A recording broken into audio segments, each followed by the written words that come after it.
Welcome back to another Swords and Magic and Stuff devlog. I'm Michael Kosha, or Kindred, and with me here is Lewis, who is our lead programmer, and today we're going to be working together to do a devlog, because that way it's easier for me. Hello. Two heads are better than one. Yes, exactly. So the reason we're doing this is because typically I would just write a whole script, and then we would just go through that script. I would go through the script and try to like read it perfectly and make a bunch of mistakes and then have to go fix them all. But like last time we did a Q&A and I really liked the format of that. It was just kind of doing almost like a podcast kind of deal. So I thought, let's just try that again. But this time we just decided to grab Lewis and I, because we're kind of like the two heads in charge of like all the content that's kind of going into the game, I guess. Sort of like we're sort of like especially recently with a lot of focus on new systems. Yeah. So I thought stuff needs programming. Yeah, but, and I guess everyone else on the team is of course like super in charge of their own respective areas. For sure. And I think if we were going to do a devlog more focused on like quest design or story or something, then maybe like I'd have Dee on or Wendy on if we were going to do like a level design focused one. So maybe we'll do that next. Maybe. Anyway, all right. So we're going to get started. I think what we're going to do first is cover like the update stuff and like some of the features in the update that we want to talk about. And then we'll probably move into like what's coming up next after that. So, Lewis, what are you most excited about talking about for this update, or for the update that's launched already? The Farm and Forge update. Yes. That's a good question. I don't know. My favorite feature from the Farm and Forge update isn't even on our list of things to talk about today, actually. But it's the ferry. I have a great time every time I ride the ferry, and I just put in engine sounds on the ferry for no reason other than I thought that it needed it. Oh yeah, they're perfect, and the fact that they pitch up when the ferry starts moving is so good. Yep, so good. The thing I'm most excited to talk about today would probably be the other big feature I worked on, which is the forge and smelter. Yeah. Okay. Well, what do you like most about it? Or let's just outline it. What is it? How does it work? Right, so you may have seen it in the Farm and Forge trailer. Or played it. Or played it at this point, which you definitely should if you haven't yet, because it's out, it's ready to go. It's a pretty standard smeltery, right? You put the ore in, you get the ingots out.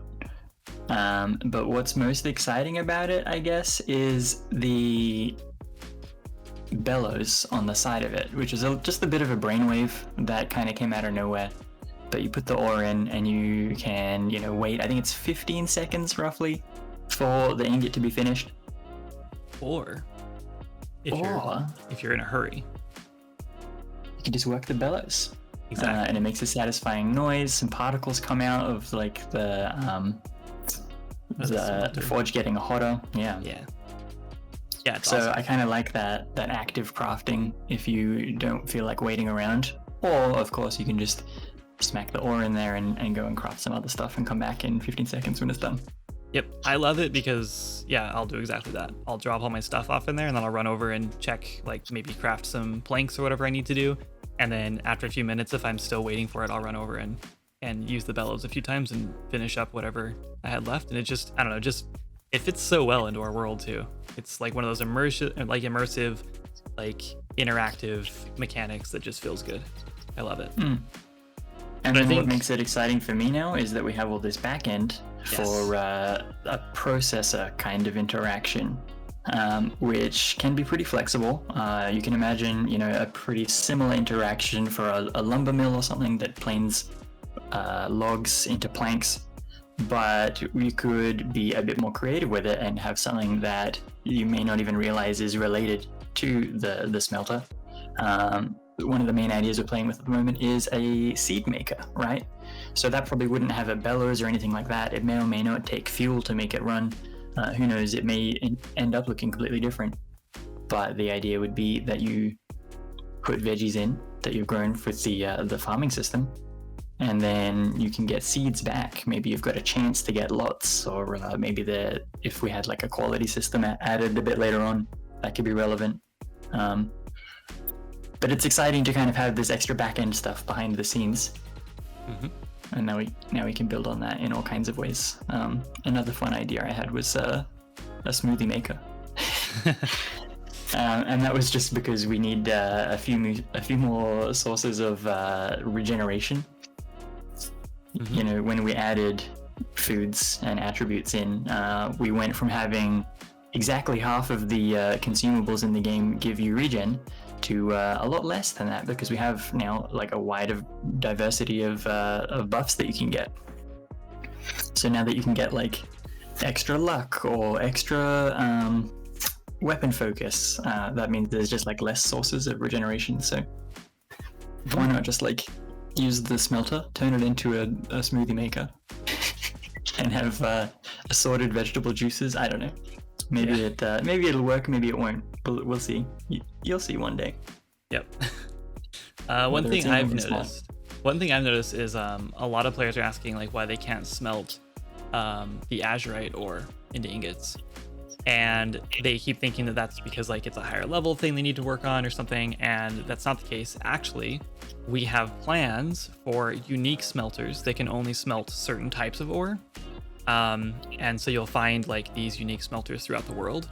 And you can probably guess if you played the game where that smelter might be. I'm not going to spoil it here, but yeah, we have lots of plans for like these unique like forges in different locations where you can craft unique weapons that you can't craft anywhere else, or forge unique materials there, or smelt unique materials there. So lots of cool. This is all hinted at in the game lore. So yeah, it's all there. And funnily enough, all that stuff is actually ready to go into the game. It doesn't actually need any work on our part. So yeah, we might sneak that one up in an upcoming patch. Yep. Cool. All right. Should we move into crafting next?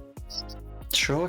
That's your domain. So originally, when we were planning on working on crafting, I was going to handle that after the forges, but you had an itchy brain, I think, and you were like, all right, I'm just going to dive in overnight one night, and you handled it. Yeah. So I've been trying to do more programming stuff lately, and I feel like I'm at a good point programming, in at least in Unreal Engine, where I can at least like tackle systems and mostly get them working, and then I just need a little bit of help like with the cleanup stuff or any issues, which I think is pretty common with game development for anybody. So with the crafting, I just had it in my head like how it was going to work or how it should work, and so I was like, I'm just gonna make the UI, and I started making the UI for it, and I was like, oh well, I got to get this button working, so if you click this, it does this thing, and I don't want the UI just to be like an empty list of no recipes, so I'll just hook up the recipes the player already knows. And before, like, it was probably like a day and a half, and I had the entire crafting system like functioning. Like, you could just craft things already. So I was pretty excited about it. And I was excited too, because I was like, cool, I don't have to do that. Yeah, I mean, it's needed some help. It needed some polish. It took a couple weeks of like coming back to it and like tweaking things and adjusting things to get it right, but that's pretty common. Yeah, and it works pretty well. The last 10% is an extra 90%. Of course, yeah. But the first 90% is extremely encouraging and exciting. Yes. Yeah. I think the only thing I really helped out with crafting, aside from bug fixing and stuff, was just tracking known recipes and the like learning recipe functionality. Yep, it's nice. I love working together too, because we have this like overlap where like you'll be working on one feature and I'll be working on another one, and then eventually they overlap, and then we have to help each other figure out how to connect them, which is awesome. It's just fun. Yeah. So, yeah. What do we have planned for crafting in terms of future content? So one of the biggest things everyone's excited about is alchemy. So we had plans for like a discovery kind of system, which I think we've kind of since decided to scrap.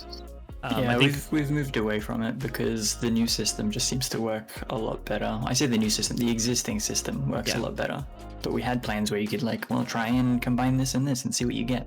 Yeah, and I think with our like how our items work and how our system works now, it just doesn't quite fit in as well as we thought it was going to. So, and that's just kind of the nature of game development too. Like things just change. The game evolves over time based on what happens, and that's great. So yeah, so we have alchemy coming up, and alchemy will basically just introduce potion making. But what I'm most excited about alchemy for is that we want to introduce splash potions, which you can launch with your slingshot. So alchemists will become almost like a utility kind of class, where you can craft a bunch of like defense potions or healing potions or even like poisons, I'm assuming, eventually, and you'll just like load them up as like ammunition into your slingshot and just like launch them into combat. So you can be sort of like a ranged alchemist class, which I think is going to be super fun and give slingshots way more like versatility and sort of like, I don't know, it'll just be fun. So alchemy is going to be cool. It's going to be great. Yeah. I was just thinking, before we get to that point, or alongside getting to that point, we're really going to have to revisit our hotbar. Yes. Yeah. So that's another thing. Since the Farm and Forge update came out, we've added a bajillion million more items. Crafting and gathering resources has become more important than ever, which means the pickaxe and wood chopping axe pretty much take up 2 out of 4 slots on your hotbar at all times. Yep. 4 slots is nice. It keeps it nice and simple. And it's also accessible for gamepad users. It's just not enough anymore. So lots of people on Discord have ideas for how we can expand that. We have ideas as well. The main thing that's important to us is keeping that gamepad support accessible and friendly. Yeah. So it's not complicated or impossible to use, but yeah. Yeah, so one of the ideas we're playing with is swapping between multiple hotbars. And then I think it was just yesterday we were talking about maybe bringing back, if you've been following for a long time, you probably remember the old inventory was an 8-slot inventory, which was on a radial menu, right? Mm-hmm. Yeah, sorry. I don't know who I thought you were talking to, but it was you. It's everyone. Yeah, we could bring back a radial menu or something like that. We're working on it. Anyway. Yep, lots of options for that. Yeah, but that's like one of the biggest, I think, issues right now with the game. There's inventory size, which we actually didn't talk about that either, but we quickly implemented a backpack system, so you could equip backpacks and increase your inventory size, which probably needs a little bit of a buff already, which we were kind of being conservative about it because we were like, well, you're only get to like level 25 or so. And so like it's only like a quarter of the game, like as far as progress goes. And so we probably don't want to like bring the player's inventory up to like 50 or 60 slots. But now that we're watching players play, it's like maybe we could increase that a little bit more because everyone is weighed down right now. Everyone has a full inventory. Including me. Yeah. I really liked the backpacks, actually. That was really fun. The reason is because, for one, it was like in direct response to feedback from people playing the game really quickly after the update launching. People are like, oh man, we have so many more items, we need more inventory space. And being able to like help in that way is nice. The other reason it was really rewarding is because I had just finished doing a lot of not very rewarding overhaul of our old attributes system. So I hooked up a few attributes that weren't hooked up properly. I smoothed out some that could be made better use of. I added in a carry capacity attribute, which I thought would be fine for like a carry capacity potion or something. Maybe it was for food actually, right? Yeah. But then, we have some models for backpacks from earlier in the game's history, and now we have this attribute system, and it was not very hard at all to just hook those up, and it was very, very rewarding to immediately get that patch out. People being like, wow, you listen to our feedback. It's like, yeah, we do. Nice one. Yep. Yeah, it's funny because there were definitely players who were like, yeah, they said they're gonna put backpacks in, but I was expecting like a couple months down the road, not 2 days later. But we can work really. Yeah, we can work really fast when, especially if we have the backend work done, which is we're getting really close now with development, where all the background or all the backend stuff is like all the groundwork is there, and it's now just kind of building on that to like create custom content for it. So yeah, like for example, getting way off topic here, but Lewis just built a status I guess, like applicator sort of like zone. So you can just drop that into the world wherever you want or spawn it or whatever, and it'll like catch you on fire or poison you or whatever. So I was like, oh, I want to use that. And so I started using it as a healing radius, and I attached it to a staff, and now you can launch this projectile out, and it grows an area of mushrooms. And if you walk into that area of mushrooms, then it heals you over time. So it's nice having that back end work and then being able to just take those systems and make custom things from them. And it's so fast and so easy to iterate on that, which is exactly what we're aiming for Swords of Magic.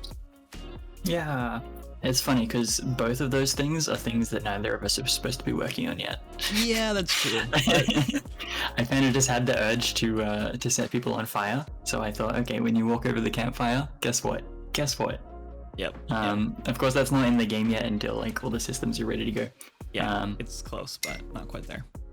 And then you were like, well, I've decided that I want to grow mushrooms with the power of magic and use them to heal people. And all of a sudden, we've got systems for that.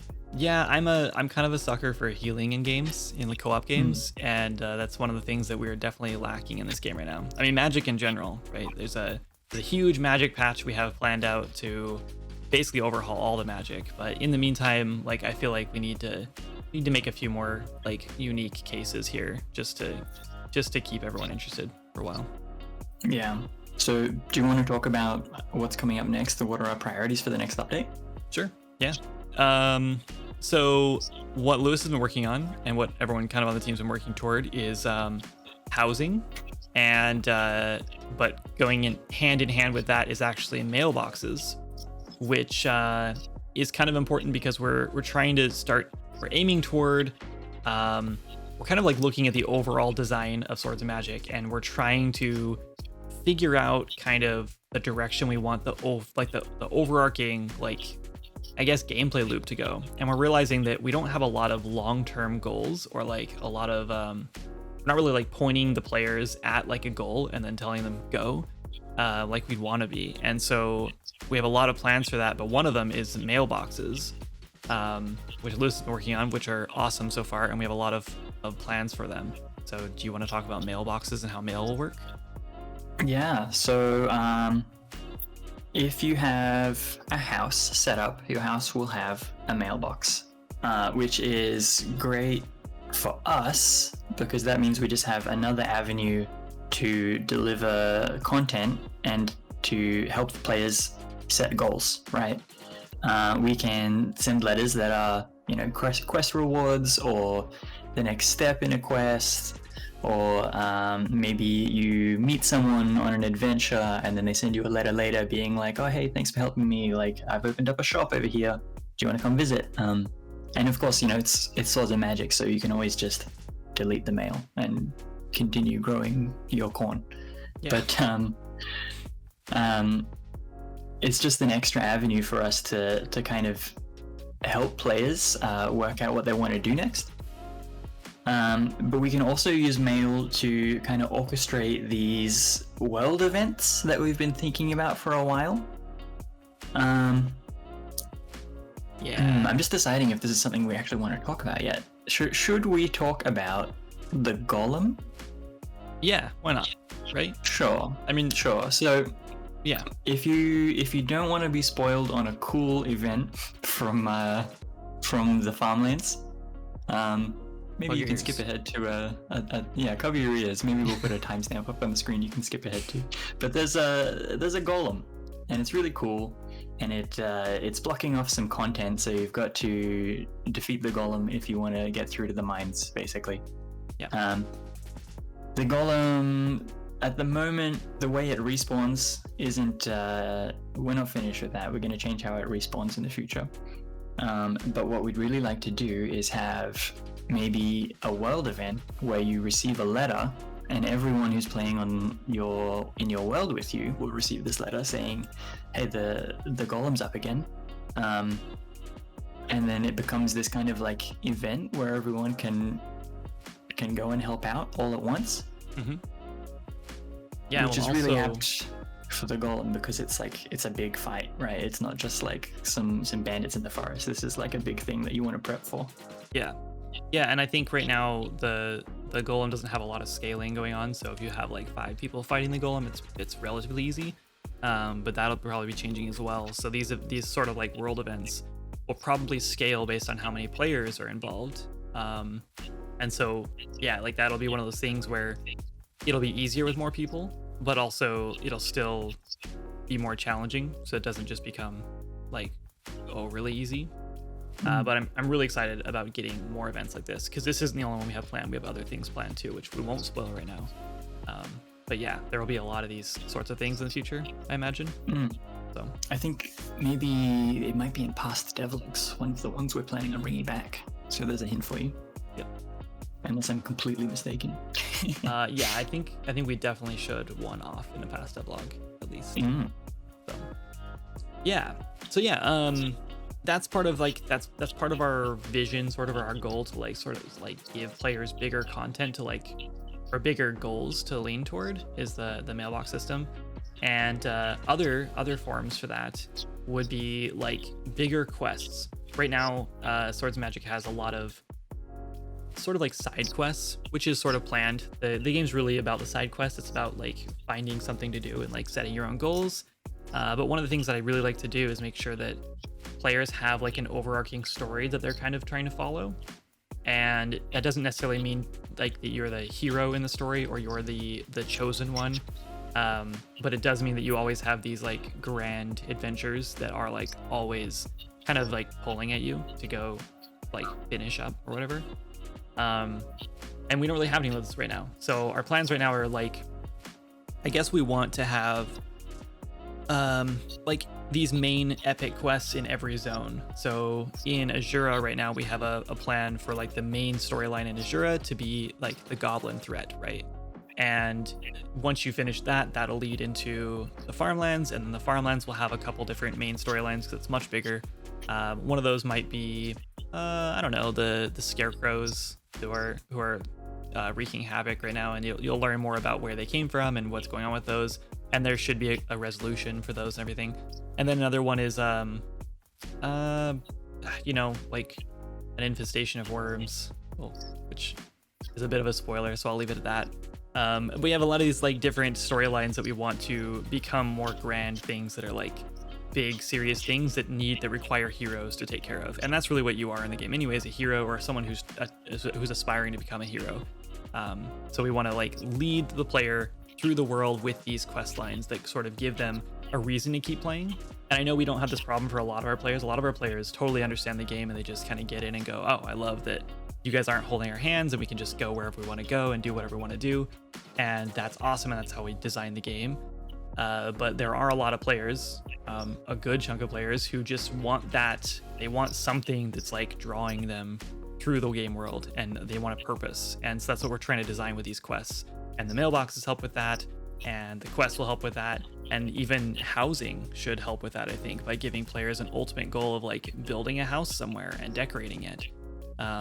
So that's what we'll be working on for this next big update. Yeah, the way I see it is really like a partnership between the game and the player.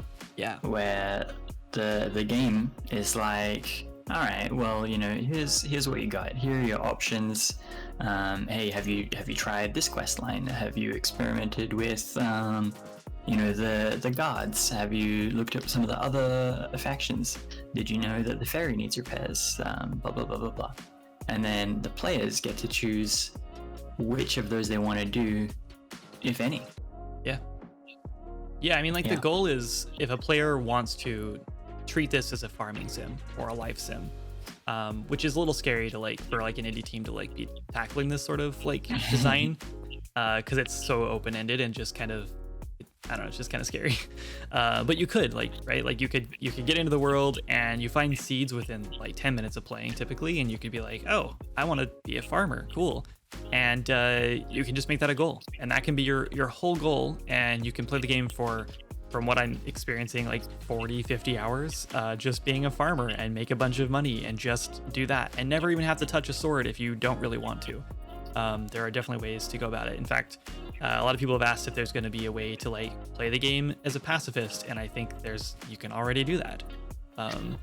Nothing requires you to like to do combat early on in the game. You can definitely avoid combat to get off tutorial island and go from there. So it's, I don't know, I think it's just neat that the game will allow you to play in those ways that you want to play. So I'm rambling a bit. Let's move on. Sure. No, I think it's interesting stuff for sure. Yeah. So housing's a big one. I'm excited for housing because it's gonna, without us really doing anything other than plopping a big system in front of people, it's gonna really help with that kind of goal setting. And another one of our main priorities at the moment, which is encouraging multiplayer interaction. Yeah. Letting people, we already let people play together, and we also give them the option of kind of playing together separately if that's something they're interested in. But we'd really like to give more options for people who want to do stuff, as a team. Yep. So housing's going to be a big one for that. And early on, we had a lot of thoughts about housing. You've had housing ready and going in the single player build years ago for a while. Yeah. Housing has been planned since basically day one. Yeah. Like a long time. But it's not as simple, I guess, as being able to buy a house and put furniture in it, especially now that we have such a big open world and we're open to multiplayer at any time, right?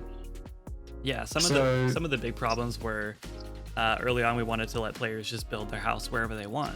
And then at another point we had ideas where let's just let players place like a wall down and a floor piece down and just like actually construct their own houses. And with all these ideas, like they're great and interesting, but there's always drawbacks. And in our open world, where we have this sort of handcrafted, like carved out adventure laid out in front of players, if you're able to just place anything anywhere, it sort of can disrupt the flow of the game. So maybe you build a whole, base around the outside of the golem, and you just leave some windows there, and then everyone can line up and shoot them through the windows with their bows, and now you've found a way to cheese the game. So yeah, and there's ways that we can work around that for sure. Like maybe the golem can like break your walls down or whatever. Right. But at that point, it becomes kind of like an adversarial relationship between the game and the player. Yeah. Where we're like inviting them to break the game, and then we're trying to account for all the ways in which they can break the game and like disallowing it. Yeah. So it's much better to just set a set of rules. This is how housing works, and invite the player to play within those, I think. Yep. Which is what we're doing now. Yeah. Something we've worked out with housing recently is that we should completely try not to overcomplicate it. Make it very simple. That way it's easy for us to design and to account for the design, and it's easy for players to understand and work with and have fun with. Yep. Without having to be like, oh, but like, we're thinking about multiplayer, right? Like what happens if you build somewhere and then you visit someone else's server? Like, can you bring your house with you? What happens if you and your friend both build in the same housing plot and then you like log in together? And what we've decided is that each world is just that, right? It's a world. And if you build something in that world, well, you've built something in that world and it stays in that world. If you leave that world, guess what? The house stays there. And we'll give people options to, maybe break it down and take the materials with them or something like that. And of course, we will put this to players and see how they feel about it and make changes in response to that. But I think keeping it as simple as possible makes it easier for people to understand and play with. Yeah. Yep. And like this will play really well with dedicated servers in the future when we get around to those. And true, it just works really well because then if you decide to like play with a friend and they have a bunch of like a house setup or whatever, you can contribute to their building, or you can start something new in their world, and then you can always go back to your world where your house may like exist there. This also leaves us open to being able to do like unique houses, or one of our ideas is like a haunted mansion, right? Which I probably shouldn't be getting into because it's not even close to like established as an idea, but it is a thought we had where maybe you have to like, I don't know, clear out the ghosts in the mansion or something, and then you're given the deed to it. In a multiplayer world where you can like move your houses back and forth, that becomes this really complicated thing where we can't do, because now suddenly what if every player in that server has done that quest and has that house? Now where do you place it? How does it work? But keeping them like world based means that players can team up and do that together in one world, and you can do it solo in another world, or not at all in one world, and it just makes sense within the world you're in, whether that's unlocked or not. So, and then like let's touch on how multiplayer works with housing, like what our plans are to like allow players to play together. Yeah, so you will either own a housing plot or not, and if you own one, then you have access to permissions basically, and we might dress this up a bit with some like in-game framing to be like, I don't know, maybe you have you can write other people's names in the deed, or I don't know how we'll dress it up yet, but you can invite people to live with you. I think that's really important to us, to be able to have people cohabitate, I guess, and cooperate in the construction and decoration of their house. Or you can be like, hey, people can visit my house, but they can't touch my stuff. They can't like access my chests or anything like that.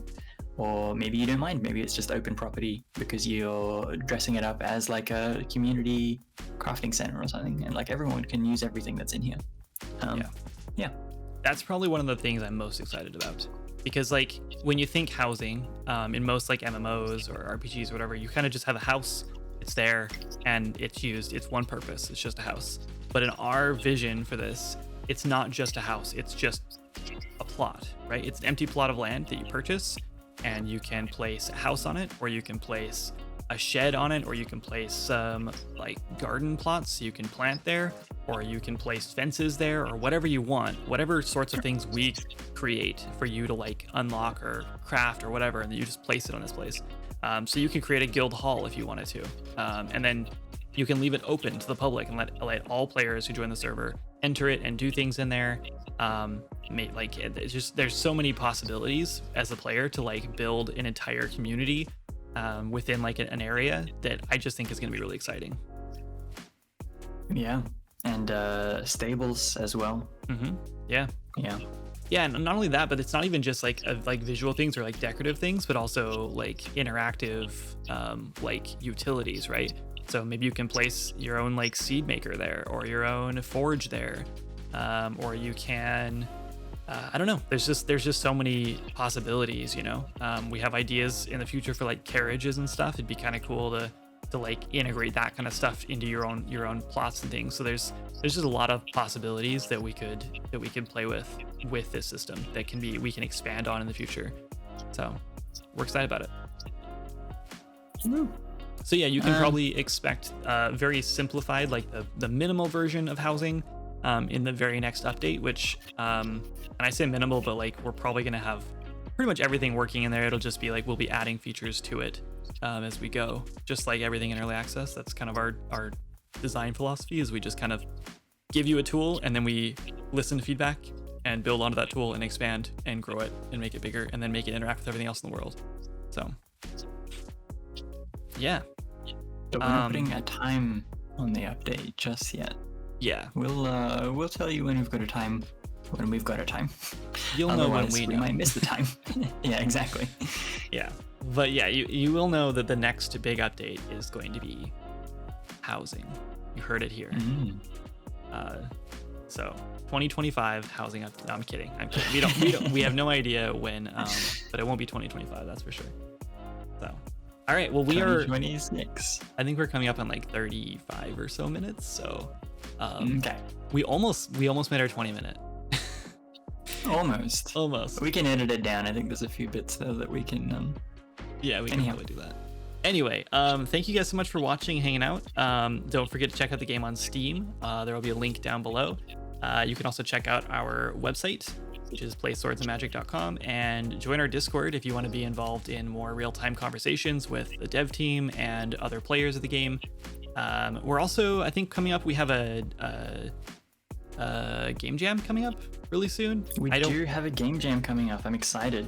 I don't know the date, but there will be a link for it down below. We also have a calendar on our devlog, on our Discord, a calendar link in our Discord, so you can go check out what sorts of events are coming up next. Lewis, are you going to be participating in the game jam? Good question. I'm excited for it because before I was on the team, I participated in game jams and I even won a couple of them, which is exciting. But I think this time around I might just be putting all my game jam energy into Swords and Magic. Maybe I'll participate in the jam, but I'll take whatever the theme is and like whip up some kind of cool Swords and Magic feature. Yeah. That'd be pretty fun. That'd be really fun. Cool. Anyway, thanks you guys so much for watching, and we'll see you hopefully in like a week or two for the next devlog. We'll see how often we do these. All right. Thanks for having me. Yep, no problem. See ya. Bye.